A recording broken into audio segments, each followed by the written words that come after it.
একদিন এক দরিদ্র দাদি রাস্তায় বসেছিল। হঠাৎ এক ক্ষুধার্ত ছোট মেয়ে এসে দাদির কাছে খাবার চায়।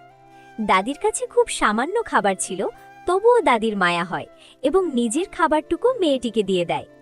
খাবার খাওয়ার পর হঠাৎ মেয়েটি উজ্জ্বল আলোতে পরিণত হয় এবং আসল রূপে একটি পরীতে পরিণত হয়। পরী দাদির দয়া দেখে খুশি হয়ে তাকে একটি জাদুর ছোট থলে উপহার দেয়।